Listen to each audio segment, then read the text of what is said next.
कहानी ब्राजील के अमेज़न जंगल में शुरू होती है, जहाँ एक लड़की एना अपने पार्टनर के साथ गाड़ी में बैठी दिखती है और वो अपने पार्टनर को अपना सफर बोट के जरिए कंटिन्यू रखने का बोल रही थी। लेकिन इसका पार्टनर कहता है कि ये जंगल बहुत खतरनाक है। लेकिन एना उसकी एक बात नहीं सुनती और गाड़ी से निकलकर खुद ही चल पड़ती है। लेकिन इसे तो कोई देख रहा था। दो लोग अचानक से इसका पीछा करने लगते हैं और एना वहाँ पड़ी बाइक पर बैठकर वहाँ से भाग जाती है और इसके पीछा करने वाले दो लोग वहाँ पानी में पड़ी एक बोट में बैठते हैं। लेकिन अचानक से एक बहुत बड़ा सांप पानी से निकलकर एक आदमी को खा जाता है। फिर सीन एक आदमी पर शिफ्ट होता है जिसका नाम डग है और वो वेडिंग की वीडियोस बनाता है जिसमें हॉरर भी हो। लेकिन इसके क्लाइंट हॉरर मूवीज में इंटरेस्टेड नहीं थे। डग कोशिश करता है कि वो फिल्म के लिए मान जाए, लेकिन इसके क्लाइंट नहीं मानते। इसके बाद कहानी का दूसरा मेन कैरेक्टर ग्रिफ दिखाया जाता है, जो कि असल में एक बैकग्राउंड एक्टर है। वो अपनी फिल्म में बोली जाने वाली लाइंस की रिहर्सल कर रहा था। अपनी बारी पर वो अपनी लाइंस बहुत इमोशनल होके बोलने लगता है, लेकिन किसी को भी इसकी एक्टिंग अच्छी नहीं लगती और इसे जॉब से फौरन निकाल दिया जाता है। बाहर जाते हुए इसकी नजर एनाकोंडा पोस्टर पर पड़ती है। ये एक ऐसी फिल्म थी जो वो बचपन में देखकर बहुत एंजॉय किया करता था। उसी दौरान इसको डग की वॉइस मेल आती है, जो कि इसका दोस्त है। अब डग को दिखाया जाता है जिसकी आज बर्थडे है और इसका सेलिब्रेट करने का दिल बिल्कुल भी नहीं था। लेकिन जब वो काम से घर वापस जाता है तो वहाँ इसके लिए एक सरप्राइज पार्टी इसका इंतजार कर रही थी। ये इसके बेटे का ही प्लान था। इसके दोस्त कैनी और क्लेयर भी वहाँ थे और डग ग्रिफ को तो वहाँ देखकर बहुत हैरान हो जाता है। ग्रिफ वहाँ सबके लिए एक बहुत पुरानी फिल्म प्ले करता है और साथ में कहता है कि जब हम छोटे बच्चे थे तो हम फिल्म बनाने के लिए कितने खुश थे। ये एक शॉर्ट फिल्म थी जहाँ ये चारों दोस्त इकट्ठे हुए थे। डग को तो यकीन ही नहीं आता कि ग्रिफ के पास इस फिल्म की कॉपी अभी तक थी। अगले दिन यही चारों दोस्त रेस्टोरेंट में मिलते हैं। यहाँ ग्रिफ सबको ये बताकर हैरान कर देता है कि मेरे पास एनाकोंडा को परचेज करने के राइट्स हैं। अब सब हैरान थे कि ग्रिफ इस राइट का करेगा क्या, लेकिन वो कहता है कि हम मिलकर एनाकोंडा पर एक फिल्म बना सकते हैं जिसमें मैं और क्लेयर एक्टिंग करेंगे और कैनी कैमरा पर्सन और डग डायरेक्टर होगा। इनमें से कैनी तो मान जाता है और क्लेयर को भी ग्रिफ मना ही लेता है। लेकिन डग ग्रिफ को कहता है कि मैं नहीं बना सकता ये फिल्म, मैं अपनी जॉब नहीं छोड़ सकता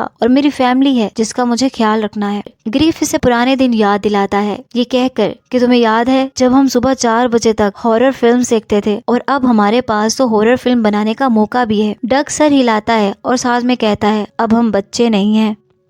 अब डग घर जाकर अपने बेटे को देखता है जो वही शॉर्ट फिल्म देख रहा था जो बचपन में इसने अपने दोस्तों के साथ बनाई थी। वो रेस्टोरेंट में की जाने वाली मूवी की बात अपनी वाइफ से करता है, जो कहती है कि तुम जाकर ऐसी फिल्म बना सकते हो। अचानक से डग के माइंड में एक आइडिया आता है। वो सीधा ग्रिफ के पास जाकर कहता है, ठीक है ग्रिफ, मैं हॉरर मूवी एनाकोंडा बनाने के लिए तैयार हूँ और इसके लिए हमें अमेज़न जंगल में जाना होगा। अब इस मूवी को बनाने के लिए इन्हें एक बोट कैप्टन, एनाकोंडा सांप और $2 मिलियन चाहिए थे और इसके लिए ये बैंक से लोन लेने का फैसला करते हैं। लेकिन बैंक सिर्फ $9,000 का लोन अप्रूव करता है, इसलिए ये अपना बजट कम करके $47,000 पर आ जाते हैं। इसके बाद डग फिल्म की स्क्रिप्ट लिखने लगता है और इसकी स्क्रिप्ट सबको बहुत पसंद आती है। डग का बेटा इसे एक छोटा सा गिफ्ट देता है जो कि एक ट्रॉफी थी और ये इसने अपने फादर के लिए खुद बनाई थी। पूरा ग्रुप अमेज़न जंगल की तरफ जाने के लिए एक जगह पर पहुंच जाता है जहां बहुत सारी बोट्स थीं। अब इन्हें यहाँ एक बोट बुक करवानी थी।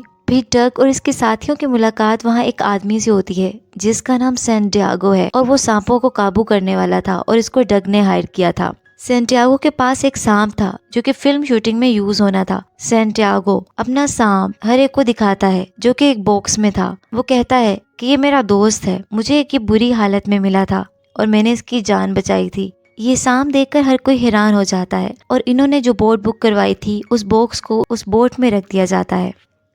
अब सीन एना पर शिफ्ट होता है जो मूवी के स्टार्ट में दिखाई गई थी और वो इसी बोट वाली जगह पर ही थी और वो इन लोगों से अभी भी बचते हुए कैफे में छुप जाती है। वो कैफे में बैठे एक आदमी के पास बोट की चाबियां देखती है जो कि बाहर खड़ी थी। अचानक से इसके दिमाग में एक प्लान आता है और वो चाबियां चुरा कर बाहर आ जाती है। अब ये उसी बोट की चाबियां थी जो कि डग और इसके साथियों ने बुक करवाई हुई थी। अब वो बोट की तरफ जाती है और डग ने साथियों के साथ वहीं खड़ा था। एना को समझ आ जाती है कि डग और इसके साथियों ने बोट बुक करवाई है, तो वो उन्हें कहती है कि ये बोट आपने मेरे फादर से बुक करवाई थी, लेकिन वो अभी हॉस्पिटल में है, इसलिए आपका ट्रिप कैंसिल हो गया है, अब ये बोट नहीं जा सकती। अब डग और इसके साथी बहुत परेशान हो जाते हैं और इसे बताते हैं कि काफी सालों के बाद वो अपने बचपन के ख्वाब को पूरा करने जा रहे हैं। डग एना को बोट चलाने के लिए रिक्वेस्ट करता है। एना देखती है कि इसका पीछा करने वाला आदमी इसके करीब ही था, इसलिए वो इनकी मदद के लिए मान जाती है और सब बोट में बैठ जाते हैं। एना का पीछा करने वाले एक आदमी वहाँ के मास्टर से पिछले 30 मिनट्स में जाने वाली बोट्स के बारे में लिस्ट निकलवाता है। अब एना, डग और उसके साथी अमेज़न जंगल में पहुंच जाते हैं। अगली सुबह फिल्म की शूटिंग शुरू हो जाती है और क्लेयर और ग्रीव अपना कैरेक्टर अच्छे से परफॉर्म करते हैं। अब सब रात का खाना खाते हैं। एना भी इनके साथ ही होती है। अब सब सो जाते हैं। जैसे ही आधी रात होती है तो सैंटियागो का एनाकोंडा सांप अपने बोक से निकलकर इनके इर्द गिर्द रेंगने लगता है। वो सांप अपना मुंह ग्रीफ की तरफ करता है, लेकिन ग्रीफ की आंख खुलते ही वो चीखने लगा था और सबको जगा भी देता है।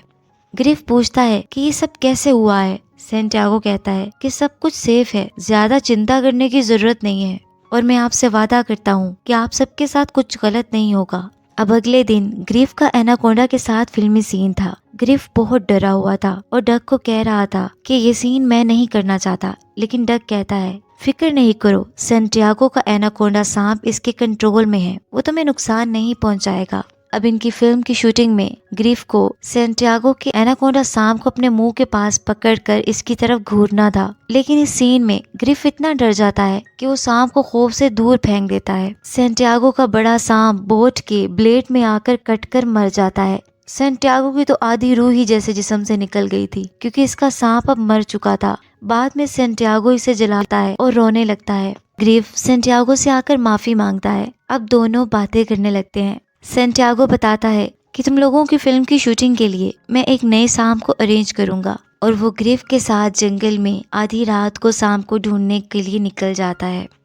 अब सैंटियागो पानी में चल रहा था और वो फील करता है जैसे इसके आसपास कहीं सांप है। वो बताता है कि सांप हमें जमीन की थरथराहट की वजह से सुन सकते हैं। अब ये जो कदम उठा रहा था वो आहिस्ता आहिस्ता सांप के बहुत करीब होते जा रहे थे, लेकिन ये दोनों इस बात को नहीं जानते थे। अब सैंटियागो और ग्रिफ इधर उधर अलग होकर सांप को ढूंढने लगते हैं। जैसे ही ग्रिफ पीछे मुड़कर देखता है तो सैंटियागो वहाँ से गायब था। ग्रिफ कुछ भी सोचे बगैर वहाँ से भागने लगता है। कुछ ही देर में सैंटियागो के पास बहुत बड़ा एनाकोंडा सांप आकर इसे जकड़कर पानी के अंदर ले जाता है।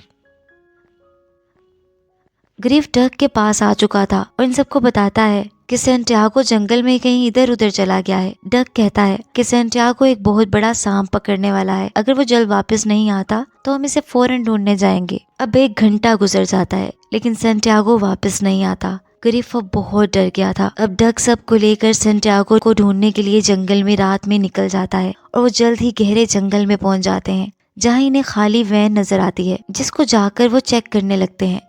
दूसरी तरफ ऐना को ढूंढने वाले लोगों को भी बोट मिल गई थी, लेकिन इसमें ऐना नहीं थी, इसलिए वो भी इसी जंगल में तलाश करने का फैसला करते हैं। अब ये सब वैन में ही थे। ग्रीफ को वैन के बाहर से शोर सुनाई देता है, लेकिन अचानक से सैंटियागो की डेड बॉडी वैन के ऊपर आकर गिर जाती है और सब बहुत डर जाते हैं। और तभी इनका सामना बहुत बड़े सांप एनाकोंडा से हो जाता है। ऐना चिल्लाकर कहती है कि हमें यहाँ से भागना चाहिए, लेकिन वो वैन स्टार्ट ही नहीं होती। कैनी कहता है कि मुझे लगता है वैन की बैटरी में मसला है। इसी दौरान ग्रीफ और डग बहस करने लगते हैं कि बाहर कौन जाएगा, और आखिरकार डग बाहर जाने का फैसला करता है। वो गाड़ी के हुड को इतनी खामोशी से खोलता है और वो ये उम्मीद कर रहा था कि एनाकोंडा सांप यहाँ नहीं आएगा, लेकिन जैसे ही हुड बंद होता है तो आवाज हो जाती है और एनाकोंडा सांप डग पर हमला कर देता है।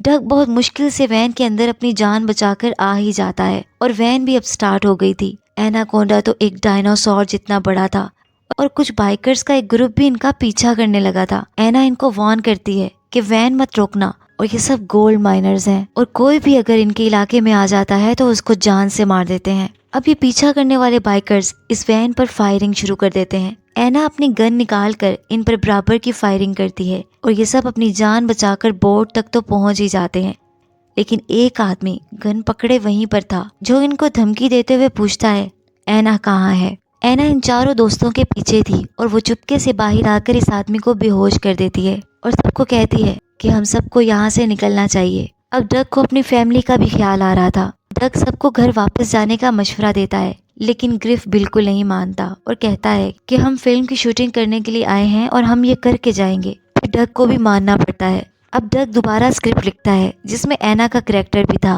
और उसमें वो एक फाइटर थी। अगली सुबह डग एक मीटिंग रखता है और इसमें बताता है कि स्क्रिप्ट के मुताबिक हम एनाकोंडा सांप का शिकार करते हुए गोल्ड माइनर्स को ढूंढेंगे। हर एक को ये बदली हुई स्क्रिप्ट बहुत अच्छी लगती है। ग्रिफ कहता है कि ये फिल्म यकीनन अवार्ड विनिंग होगी। डग एना को इसका रोल दे देता है। अब डग एना की परफॉर्मेंस से बहुत इम्प्रेस हो जाता है और ये चीज क्लेयर और ग्रिफ को अच्छी नहीं लगती। अगली सुबह जब डग ग्रिफ को बुलाता है तो फिल्म की शूटिंग के लिए वो तैयार ही नहीं था। इसकी इसी बात की वजह से डग से बहस हो जाती है और वो डग का मजाक उड़ाने लगता है। इस दौरान एक बड़ी बोट वहां से गुजरती है जिसमें एक क्रू था। डग इनको देखकर इनके बारे में पूछता है तो बोट में खड़ी एक लड़की बताती है कि हम एनाकोंडा की फिल्म की शूटिंग के लिए यहाँ आए हैं। और यहाँ सच ये सामने आता है, क्रू के पास एनाकोंडा को परचेज करने के राइट्स थे जिससे वो फिल्म बना रहे थे। ग्रिफ के पास कोई ऐसा राइट नहीं था और इसने सब दोस्तों से झूठ बोला था। अब डग ग्रिफ को कहता है कि तुमने हमसे झूठ किस लिए बोला था, ताकि हम तुम्हारे साथ फिल्म बनाएं, क्योंकि अगर तुम झूठ नहीं बोलते तो हम कभी भी यहाँ ना आते। अब ग्रिफ को भी गुस्सा आ जाता है। वो अपनी चीजें उठाता है और एक छोटी बोट में आकर वहां से निकल जाता है और वो अपनी बोट लिए उसी डायरेक्शन में चला जाता है जहां वो बड़ी बोट वाला क्रू फिल्म की शूटिंग के लिए आया हुआ था। लेकिन जब वो उस डायरेक्शन में पहुंचता है तो वो ये देखकर हैरान रह जाता है कि वो बोट बिल्कुल तबाह हो चुकी थी और वहाँ एक लड़की मदद के लिए इसे बुला रही थी। इससे पहले कि ग्रिफ जाकर इसकी मदद करता, एक बड़ा एनाकोंडा पानी से निकलकर इस लड़की को जिंदा निकल जाता है। दूसरी तरफ डग का क्रू दिखाया जाता है जिसमें कैनी कह रहा था कि हम ग्रिफ के बगैर अपनी फिल्म की शूटिंग नहीं करेंगे, हम इसे ढूंढने जाएंगे। लेकिन एना अपना असली रूप यहाँ दिखा देती है और अपनी गन उठाकर सबकी तरफ पॉइंट कर देती है और सबको कहती है बोट से निकलो। अब एना के गन के डर से डग, क्लेयर और कैनी तीनों जंगल की तरफ पैदल चलने लगते हैं और जंगल के बीचों बीच एना जाकर कहती है कि कुछ बैग्स पानी से निकालो। डग और इसके दोस्त ऐसा ही करते हैं तो वो देखते हैं कि बैग्स में सोना था और यहाँ ये रिवील होता है कि एना असल में खुद गोल्ड माइनर थी जो जंगल से सोना चुराने आई हुई थी।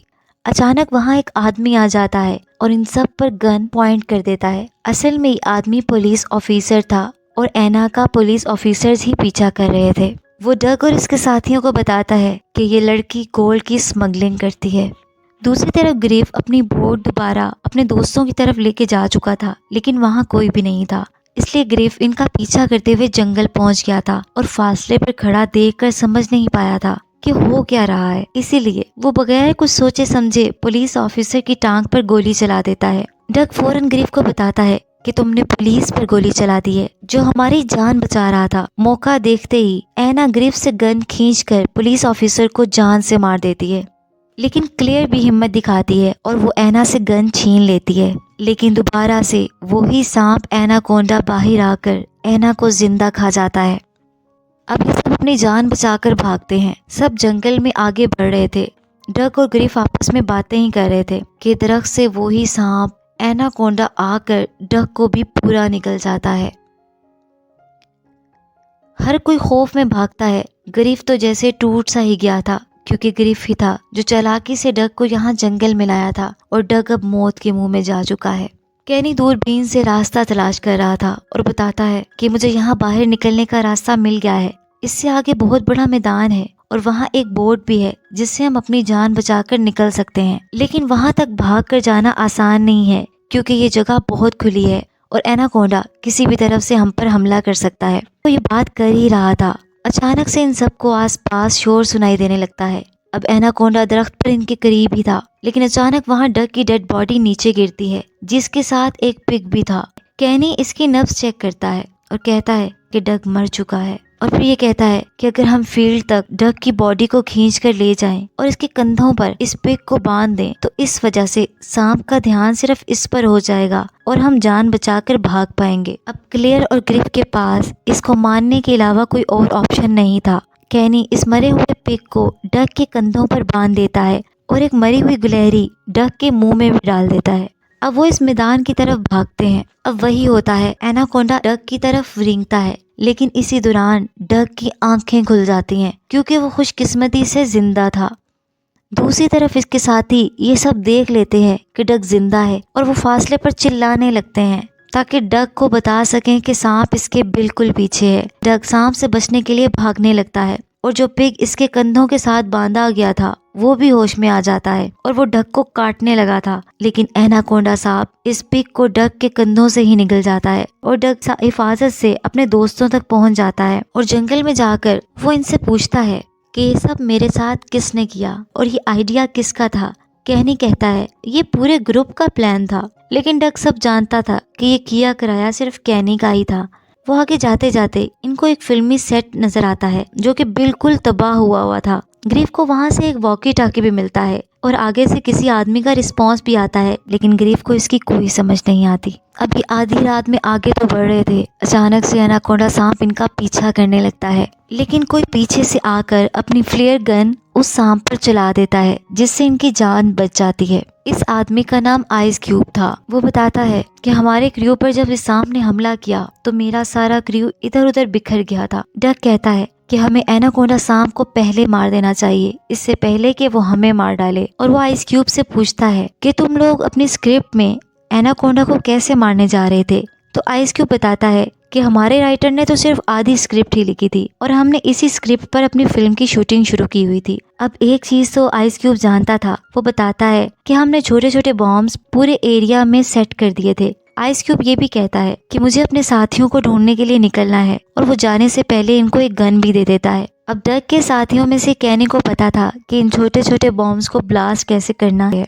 अब क्लेयर वहाँ फिल्म शूटिंग के सेट पर पड़े जनरेटर्स भी ऑन कर देती है। कैनी कैमरा संभालता है। ग्रीफ और डग एनाकोंडा को अपनी तरफ बुलाने की कोशिश करते हैं ताकि इसको इस जगह पर लाया जा सके जहाँ बॉम्ब्स हैं और मौका मिलते ही वो इसे ब्लास्ट करके एनाकोंडा को मार डालेंगे। ग्रीफ और डग जंप करके गोल्फ कार्ट में बैठ जाते हैं। इनको अचानक से बहुत बड़े एनाकोंडा सांप की पीछे से सरसराहट महसूस होती है, लेकिन वो इन पर हमला दूसरी तरफ से करता है। वो इनकी गाड़ी के पीछे रेंगते हुए इनका पीछा करने लगा था। जैसा ही एनाकोंडा सांप उस एरिया में आता है जहां बॉम्ब्स को सेट किया हुआ था, ग्रीफ बॉम्ब ब्लास्ट करने के लिए बटन दबा देता है, जिसकी वजह से बहुत बड़ा धमाका होता है और अब एनाकोंडा सांप आग के बड़े बड़े शोलों में था। सब बहुत खुश थे कि इन्होंने ये बड़ा सांप मार डाला है, लेकिन एनाकोंडा सांप इतनी जल्दी मरने वाला नहीं था और अब इनकी गाड़ी भी वहाँ फंस जाती है। अब ग्रीफ और डग की तो मौत इनके सर पर थी। एनाकोंडा इनकी तरफ रेंगता है। ग्रीफ बहादुरी से गन उठा लेता है और आगे बढ़ता है। वो फ्लेयर गन चलाता है जिसकी वजह से बहुत बड़ा धमाका हो जाता है और एनाकोंडा आखिर जल ही जाता है, लेकिन इसका सर अभी भी जिंदा था, जिसमें डग अपने बेटे की दी हुई ट्रॉफी स्टैब कर देता है और आखिर एनाकोंडा सांप मर जाता है और ये सब बच जाते हैं। और आखिरकार ये अपनी मूवी बनाने में भी कामयाब हो गए थे और बहुत खुशी से वापस लौट आते हैं। ये अपनी इस फिल्म को सिर्फ अपने टाउन में चलाते हैं क्योंकि ग्रीफ के पास एनाकोंडा फ्रेंचाइज के कोई राइट्स नहीं थे और सबको ये फिल्म बहुत पसंद आती है और सब तालियां बजाने लगते हैं। आखिर में ग्रीफ और क्लेयर की भी मैरिज हो जाती है और डग इनकी वेडिंग वीडियो बनाता है। कैनी भी समझदार हो गया था। जहाँ तक डग की बात थी, डग के घर एक औरत आती है जिसे ये मूवी बहुत पसंद आई थी, इसलिए वो इसे ऑफर करती है कि तुम हमारे लिए एक ऑथोराइज्ड एनाकोंडा सांप वाली वीडियो बनाओ, जिससे डग बहुत खुश होता है। और आखिर में जंगल में दिखाया जाता है कि सैंटियागो की भी खुशकिस्मती से जान बच गई थी और इसके साथ ही ये कहानी यहाँ एंड हो जाती है। कमेंट्स में बताएं कि आपको ये एक्सप्लेनेशन कैसी लगी। वीडियो को लाइक और चैनल को सब्सक्राइब करना नहीं भूलें। Thanks for watching.